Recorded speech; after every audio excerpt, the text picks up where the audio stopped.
Bonjour et bienvenue dans Sous-sol, un podcast expérience où l'on frotte le sentiment de beauté au monde vivant.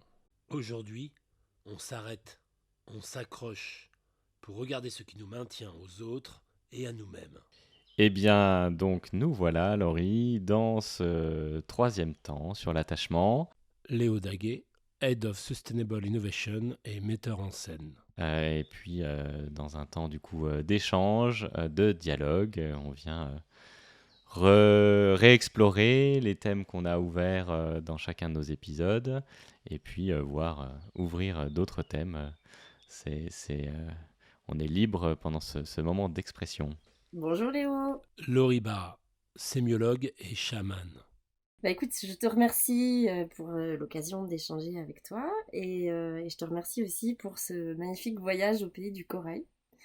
J'ai eu l'impression de passer 40 minutes en apnée à nager au milieu des coraux et des poissons avec une vision super puissante qui me permettait de voir les choses microscopiques. C'était très agréable. Voilà, donc merci pour ce joli voyage qui a soulevé plein de questions, évidemment, en moi. Ah, eh bien tant mieux, eh bien, commençons par ça. Plein de remarques, plein de sentiments. À commencer par un sentiment de continuité aussi par rapport à nos problématiques précédentes. Je trouve ça intéressant. Il y a une sorte de fil rouge qui se tisse. Pourtant, on n'a pas cherché ça.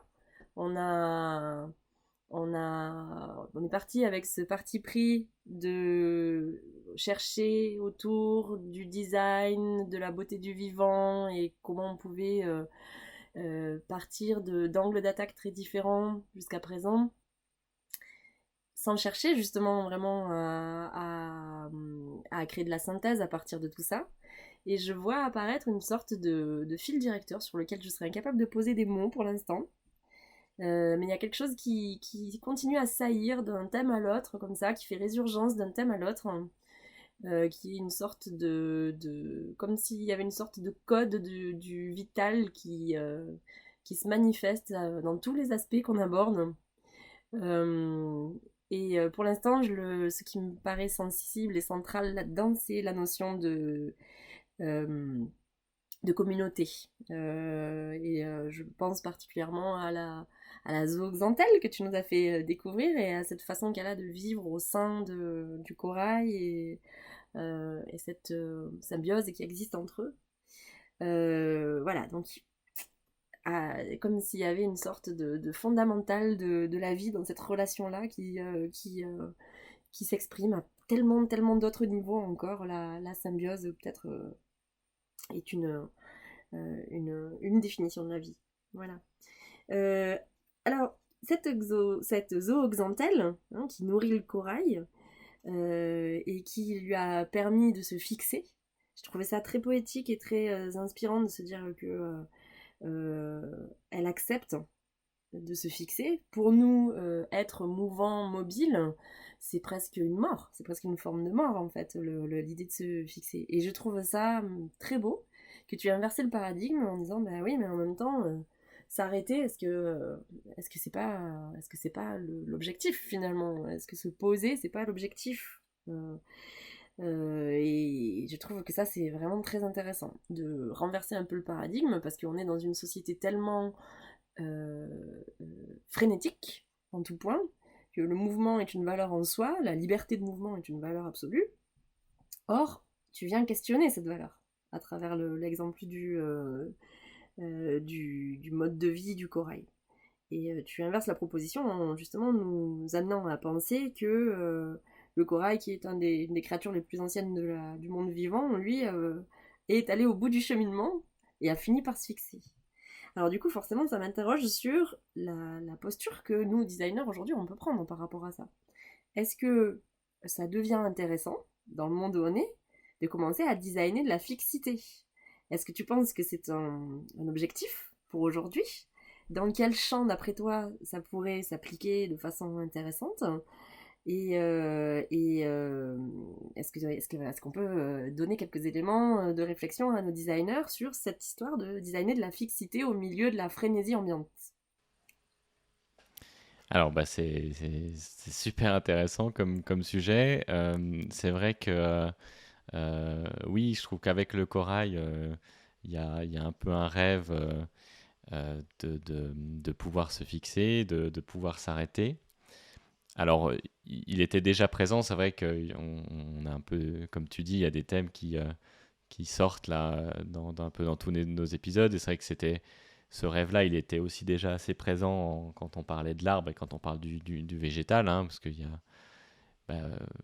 c'est une des définitions de base du végétal, son caractère fixé, et c'est vrai que c'est le corail faisant partie, alors en tout cas d'un point de vue du paradigme biologique en vigueur, faisant partie du groupe dans lequel nous on est aussi, celui des animaux. C'est intéressant de le regarder de ce point de vue-là, de dire bah voilà, c'est un animal qui a réussi à s'approcher le plus près du végétal, si près qu'on l'a souvent confondu avec un végétal. Donc c'est vrai qu'il y a un rêve de la fixité, et qui en fait je trouve ce qui est intéressant, c'est que dans le enfin ce design, ce principe de design d'être fixe, il y a quand même pas mal de chances qu'il implique de créer beaucoup de relations en fait. Et en fait, de regarder ça, je trouve que c'est intéressant, parce qu'on a plutôt, dans le réflexe qu'on a d'animal mobile, c'est vrai qu'on pense la relation par la mobilité, quoi. On pense la relation par je vais me déplacer, je vais en voyage, je vais voir mes amis, je vais dans un bar, voilà, je vais. Euh, donc, et puis dans les autres points qu'on a, c'est vrai qu'ils ressortent dans pas mal de nos épisodes, cette question de l'interdépendance du vivant, du caractère éminemment symbiotique du vivant, voilà, ça semble aussi être un thème qui ressort beaucoup et qui semble être une évidence, dire voilà, on ne peut pas être vivant tout seul, donc on a besoin de cette relation-là. Et donc, je trouve que en imposant comme principe de fait de dire on ne doit pas bouger, mais bon, on doit quand même être vivant, donc on va de toute façon être dépendant. En fait, je trouve qu'on met en lumière, en fait, tous les réseaux de dépendance dans lesquels on se trouve déjà.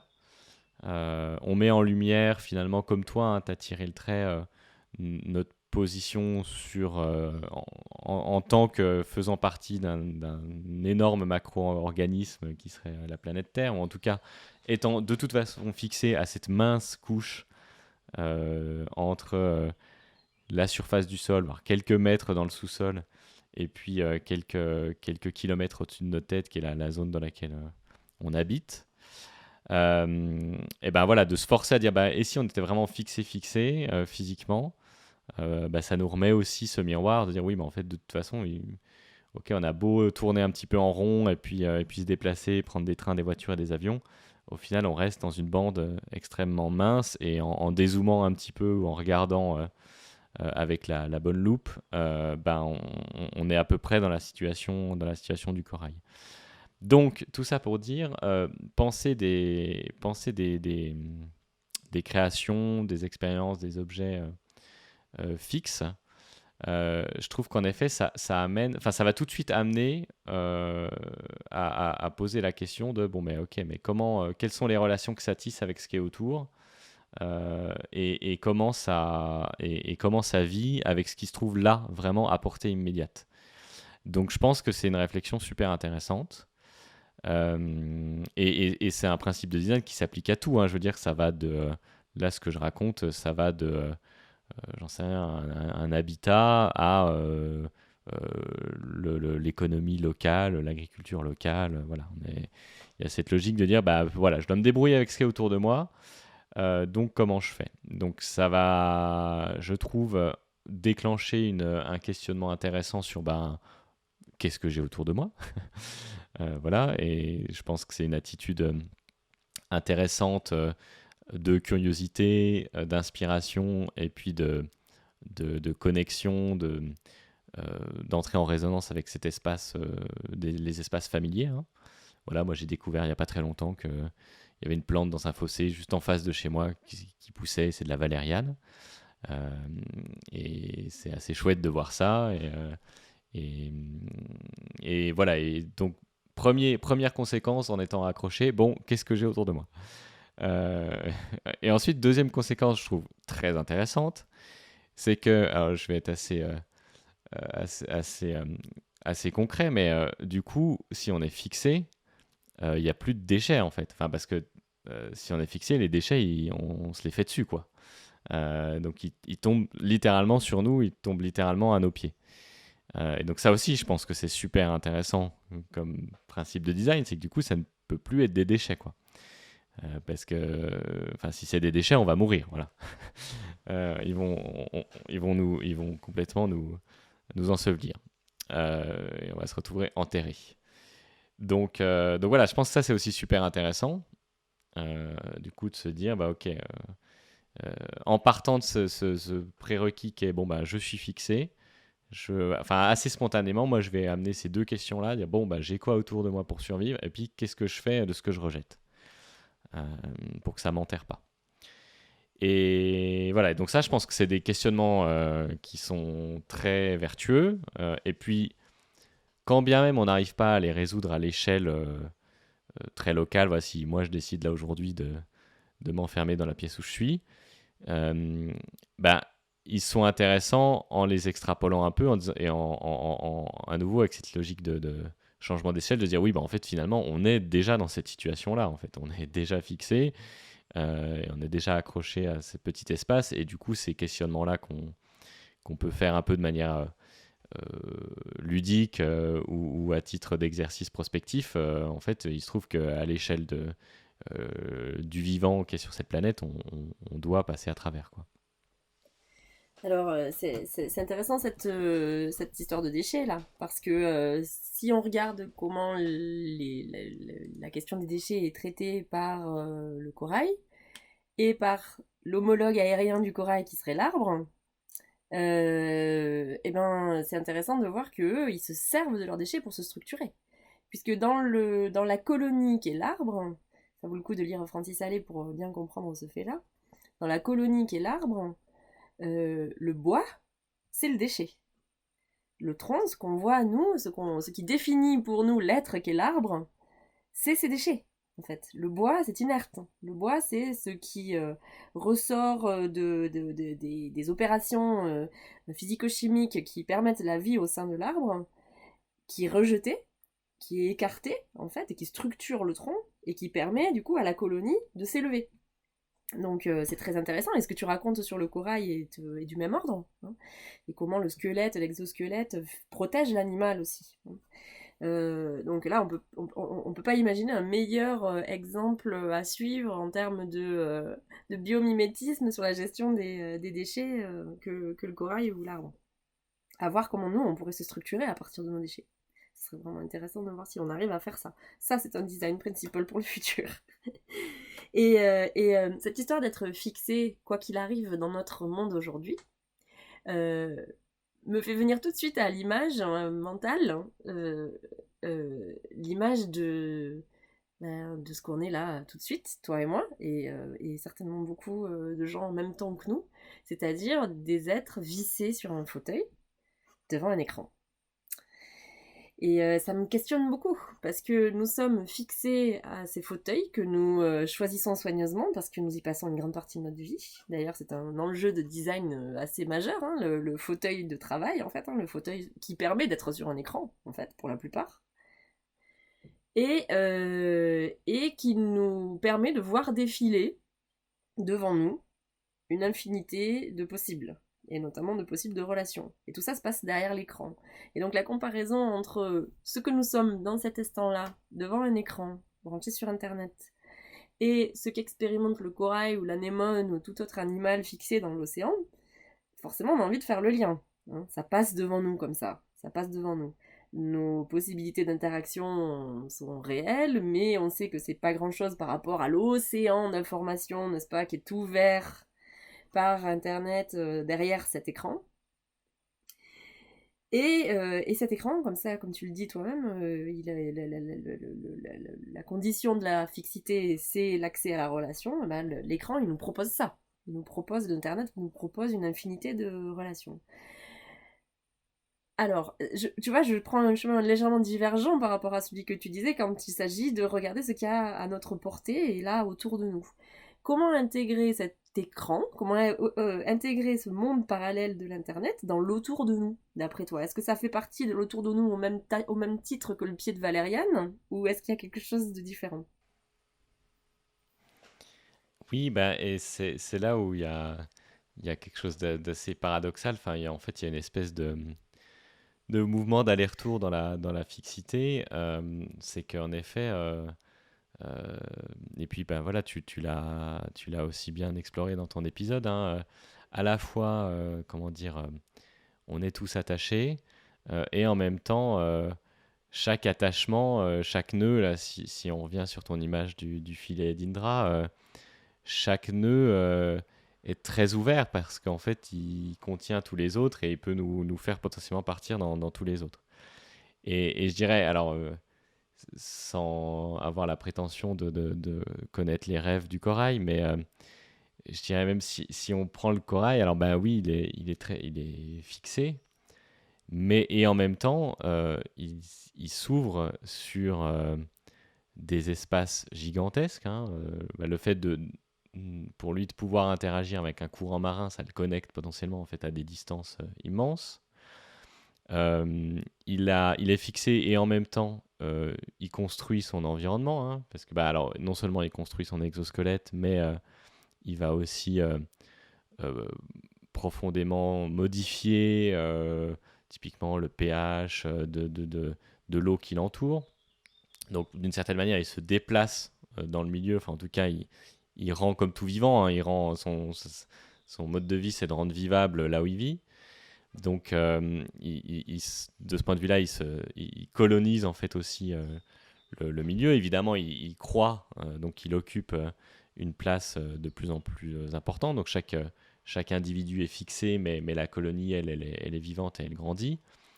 Et puis même plus largement, en fait, une fois qu'on l'a collecté au temps très long sur ce que va devenir son exosquelette, le fait qu'il va former des roches sédimentaires, du calcaire, du marbre dans certaines conditions, tout d'un coup, en fait, on a un corail qui est bien dans son filet d'Indra et puis est ouvert à plein enfin, une infinité de possibilités, quoi, à toutes les possibilités. Et puis à ce point que tu mentionnais, il y a, voilà, chaque instant, il y a des milliers de possibilités et de réalités. Et je pense qu'il y a enfin voilà, il y a évidemment le même le même fonctionnement chez nous du côté des humains, avec cette capacité à être là et à être ailleurs, et finalement à un moment nous localiser, ça devient relativement complexe, parce qu'on se diffuse aussi sur pas mal de plans de ce système-là, quoi. Si on reprend mon exemple de Valériane, ben oui, je découvre cette Valériane, mais ce qui me parle derrière la Valériane, c'est plein de pratiques qui sont autour de cette plante. Donc en fait, oui, elle est là, très proche, et dans le fossé en face de chez moi. Et en même temps, en fait, elle est connectée à énormément d'éléments qui sont pas du tout dans le fossé en face de chez moi, ou qui y sont, mais qui sont en même temps à beaucoup d'endroits ailleurs, quoi. Euh, donc voilà, donc je trouve qu'on a cette manière de naviguer en fait en permanence entre je suis attaché à ça et en même temps je suis attaché à un truc qui est complètement ailleurs. Ça nous amènera sûrement au théâtre, hein, parce que je trouve que le théâtre joue typiquement de ce mécanisme, hein, en expliquant, enfin voilà, en présentant une situation qui a l'air d'être accrochée, mais en fait qui est vraiment accrochée à autre chose que, disons, la matérialité de ce qu'elle est dans l'instant précis. Donc voilà, je pense qu'on est en permanence dans ces allers-retours. Est-ce qu'il y a un truc différent à positionner entre la rencontre avec un végétal dans le fossé et puis la relation qu'on peut tisser avec soit des autres humains, soit des idées qu'on peut avoir devant un ordinateur. Franchement, moi personnellement, j'ai du mal à émettre un jugement a priori, quoi. Euh, voilà, même le caractère technologique de l'objet, je trouve qu'il permet pas. Enfin, pour moi, il n'est pas complètement suffisant pour créer une vraie distinction. Parce qu'au final, oui, donc c'est une construction. Et d'un autre côté, c'est très matériel, hein. On a tendance un peu à surinvestir le digital voilà, de quelque chose de très différent de la réalité. Mais bon, il y a plein de câbles, il y a plein de trucs qui bougent, justement. Il y a à la fois des choses... c'est accroché, quoi. Et puis, bah, littéralement, on est quand même accroché à travers tout un réseau qui nous relie, soit à la personne avec qui on parle, soit au contenu qu'on consulte. Donc voilà, j'ai du mal a priori comme ça émettre un jugement sur la modalité de la connexion. Et moi je pense que tu as très bien... Enfin, tu as défini un bon cadre, je trouve, pour questionner ces relations-là, hein, dans tout ton épisode, notamment avec le journal de Transurfing et nos histoires de balancier, là, mais aussi dans les types de relations que tu as esquissées, notamment la compétition. Donc, je pense que voilà, moi, j'essaierais plutôt de positionner sur la relation, où est-ce qu'elle nous amène, qu'est-ce qu'elle construit, qu'est-ce qu'elle construit de nous et qu'est-ce qu'elle construit voilà, des individus, des êtres qui sont en relation, plutôt que des modalités particulières de la relation, parce que j'ai l'impression que la relation, elle est toujours en fait sous plein de modalités en même temps voilà, je vois pas quelque chose de...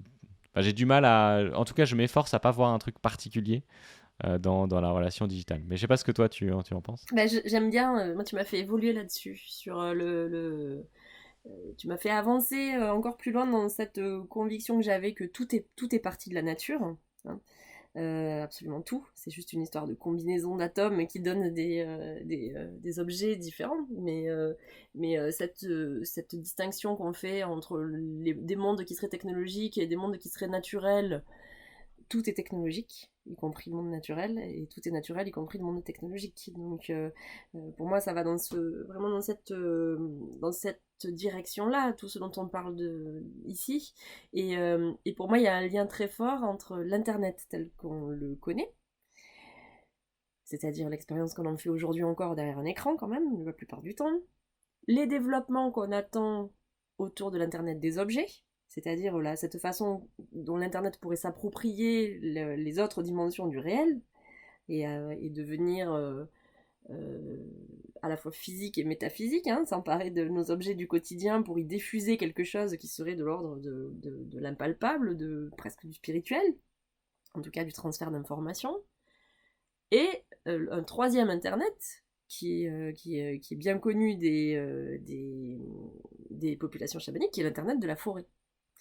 Et l'apparition d'Internet n'a pas été une surprise ni un vrai clash culturel pour ces populations-là, qui, très honnêtement, la plupart du temps, n'y ont pas accès. Mais quand on parle justement de l'Internet aux Uniqueen ou aux Pygmées qui vivent au fin fond de la forêt et qui n'ont pas d'ordinateur, très clairement, ils n'ont même pas d'électricité la plupart du temps, pour eux, ça paraît tout à fait normal. Ça ne demande pas un grand effort d'élaboration pour eux de comprendre ce que c'est que l'Internet, alors que ça pouvait être plus compliqué pour nous dans les années 90. Pour eux, c'est juste la continuité absolue de ce qui se passe dans le monde de la forêt. La forêt est un Internet. D'ailleurs, ils se sont souvent appropriés cette image-là pour nous raconter à nous qu'est-ce que eux y vivent. L'Internet, c'est un champ informationnel... pardon, la forêt, c'est un champ informationnel absolu sur lequel vous pouvez venir vous connecter à travers la relation à un vivant particulier, que ce soit une feuille, une herbe, un insecte, un animal, et venir, à travers cette connexion, cette relation-là, expérimenter un grand champ informationnel. Et je donne un exemple parmi plein d'autres, mais que je trouve assez parlant. L'ayahuasca, qui est donc la boisson traditionnelle qui est utilisée par beaucoup de peuples sud-américains qui vivent dans la forêt. L'ayahuasca, c'est une préparation qui combine 2 plantes. L'une des plantes s'appelle le mariri, et c'est une petite plante herbacée, très jolie, qui fait des feuilles vertes. Et l'autre plante est une liane, qui s'appelle le mariri. J'ai dit quoi là pour la première, je me suis trompée. C'est le chacruna qui est la petite plante verte, et le mariri qui est la liane. Pardon, je me suis trompée. Et donc, ces 2 plantes doivent être combinées ensemble pour donner l'ayahuasca. Le principe actif de l'ayahuasca est contenu dans la chacrona. Si vous prenez la chacrona toute seule, si en tisane, en décoction, vous la faites cuire, vous pouvez tout essayer, en fait il ne se passera rien. Parce que le principe actif de la chacrona est détruit par les enzymes du corps. Donc il faut prendre la liane avec pour bloquer l'action des enzymes. Et là, ça se passe. Les biologistes qui se sont intéressés à cette question ont essayé de comprendre, mais comment est-ce que les Indiens qui utilisent cette science depuis des milliers d'années, probablement, ont découvert ce truc-là. Donc, ils ont essayé de comprendre comment, justement, en essayant de lire la forêt, en essayant de décrypter les formes du vivant, etc. Comment est-ce qu'ils ont bien pu arriver en mode test, vous savez, comme on fait nous, quoi, essai-erreur, comment ils ont pu réussir à trouver cette combinaison-là. Or, statistiquement, c'est impossible. C'est impossible. C'est-à-dire qu'au vu de l'ensemble des principes chimiques disponibles dans la forêt amazonienne, vous ne pouvez pas arriver par hasard, par essai-erreur, à cette combinaison-là. C'est pas possible. Il y a trop d'informations pour arriver à cette combinatoire-là. Donc, il y a autre chose. Comment ça marche? Comment ils savent en fait que ça? Parce que ça c'est un exemple parmi plein d'autres, l'ayahuasca. Hein. Comment on fait de la médecine en fait? Comment on fait de la chimie quand on est un Indien d'Amazonie et qu'on n'a jamais vu une éprouvette de sa vie? Les Indiens, ils vous expliquent que ils se sont simplement branchés sur Internet et puis l'information elle est arrivée toute seule. Voilà. Ça passe par le rêve, très souvent. Hein. Les Indiens prêtent beaucoup d'attention à ce qui se passe dans leur rêve parce qu'il y a des informations qui arrivent par le rêve et que ces informations, si vous savez les décrypter, elles sont cruciales, notamment pour soigner. Voilà, donc ça c'est l'internet de la forêt, il existe, il y a des gens qui savent s'en servir, nous pas trop. Et aussi parce que les forêts on les a beaucoup abîmées, si on cherche de la forêt primaire en Europe on n'en trouve pas beaucoup. Donc les forêts qu'on a chez nous, ce sont des forêts qui sont très appauvries, hein. Le débit doit pas être très élevé. Voilà, mais cependant il y a quand même beaucoup d'informations dans les forêts autour de nous, donc ça peut être intéressant d'essayer de temps en temps d'aller se pluguer à un arbre là, ou mettre les mains dans la terre, dans l'humus, et voir qu'est-ce qui passe comme information en nous, et essayer de réveiller aussi notre capacité à recevoir ces informations-là. Ouais, je pense que c'est super, enfin, oui, c'est super inspirant ce que tu dis. Je pense que en effet, ça fait pas de mal d'avoir une approche un peu d'humilité sur les innovations technologiques qui ont été développées. Je pense que c'est vrai que Internet, peut-être d'un point de vue civilisationnel, on peut dire, bah oui, en effet, le fait de faire converger autant de personnes sur une même plateforme, enfin, en tout cas sur un même protocole, voilà, ça marque peut-être une certaine étape. Mais maintenant, si on bascule à l'échelle de l'expérience que chacun fait, bah en fait, il y a plein d'internet en fait qui ont déjà là, et qui étaient déjà là, qui seront là après, qui sont différents, qui vont peut-être être partagés avec des communautés un peu moins larges, mais d'un point de vue de la richesse et de la densité d'accès d'informations qu'on peut trouver, sont en fait tout aussi riches que l'expérience qu'on peut faire sur l'internet officiel là. Et voilà, oui, bah, tu cites la forêt, je pense que c'est en effet un très bon exemple. Moi, je pensais même, enfin voilà, des trucs très simples, hein, mais enfin, juste le rapport qu'on peut avoir simplement avec un texte, hein, que ce soit un roman ou, enfin voilà, moi je vais parler de théâtre parce que j'aime bien le théâtre, mais bon, Bon, le théâtre ajoute une dimension qui a une interprétation du texte. Enfin, en tout cas, il y a une interprétation qui implique d'autres individus, alors que la lecture d'un roman va impliquer une interprétation du lecteur ou de la lectrice. En fait, le même texte, on va pouvoir le lire, le relire à plusieurs moments de sa vie et y trouver des informations et y trouver des messages à chaque fois riches, alors que le texte, il n'a pas changé et puis il ne nécessite pas un équipement très, très compliqué pour s'y connecter. Et il est là, il semblait fixé pourtant, mais il semblait accroché, mais il y a quelque chose qui bouge. Et voilà, moi, moi, comme pas mal de gens, je suis assez fan de Shakespeare. Et ça, moi, je suis à chaque fois étonné. J'ai aucun problème à lire, à relire, à voir, à revoir la même pièce. Voilà, et je suis à chaque fois époustouflé par la bande passante là, de cet Internet-là. C'est-à-dire voilà, tout ce qu'on peut aller y chercher. Alors, c'est vrai qu'il y a des dimensions supplémentaires qui sont apportées par la mise en scène, la représentation et puis l'interprétation des comédiens et des comédiennes. Mais voilà, se dire qu'il y a cet objet-là, ce vieux modem qui a 400 ans, un peu poussiéreux et qui peut nous apporter tellement d'éclairage en fait sur des choses soit très intimes, soit très, comment dire, très, très actuelles. C'est assez fascinant, quoi. Donc en tout cas, je pense que c'est en effet bien de se rappeler que si on recherche une expérience d'exposition à de l'information, de réception d'information, de contemplation de l'information, oui, on peut du coup se perdre sur YouTube. Et il y a plein de choses intéressantes où se perdre sur YouTube, ou dans certains podcasts, comme celui que vous êtes en train d'écouter. Mais c'est vrai qu'on peut aussi très bien juste s'arrêter sur 1 mètre carré de sol, et puis il y a aussi une bonne bande passante par là, et il y a de quoi passer un bon moment, ou alors 7 cm par 12 cm d'un bouquin, d'une pièce de Shakespeare, et il y a aussi de quoi se perdre dans pas mal d'interlignes. Et que dire de la peau de notre être humain? Oui, Et oui, c'est vrai. mon père, n'est-ce pas? Mon père, qui était bouquiniste, accumule les livres dans sa maison. Il remplit sa maison de livres. Et une fois, j'ai quand même pris la décision de lui poser la question de pourquoi il faisait ça. Et il m'a dit, mais parce que quel que soit le problème que j'ai rencontré dans ma vie, j'ai toujours trouvé la solution quelque part dans un livre. Voilà. Donc si c'est pas, si c'est pas un usage d'internet, ça. Si on reste au Oui, théâtre. C'est les tutos YouTube. C'est ça. Je veux bien qu'on reste au théâtre encore un peu, pour le temps qu'il nous Oui, avec reste. plaisir. Et je repense à ton choix de citer Don Juan, qui est de Molière, qui est, je crois, la pièce de théâtre que je préfère. Donc ça m'a fait très plaisir que tu fasses ce choix-là. Et à la comparaison que tu fais entre Don Juan sur scène et son goût de l'inconstance et la posture du spectateur dans la salle qui lui aussi fait des infidélités au réel. J'ai trouvé ça super. J'ai trouvé ça très intéressant. Et je rattache ça à un autre aspect que tu évoques aussi dans ton épisode et qui est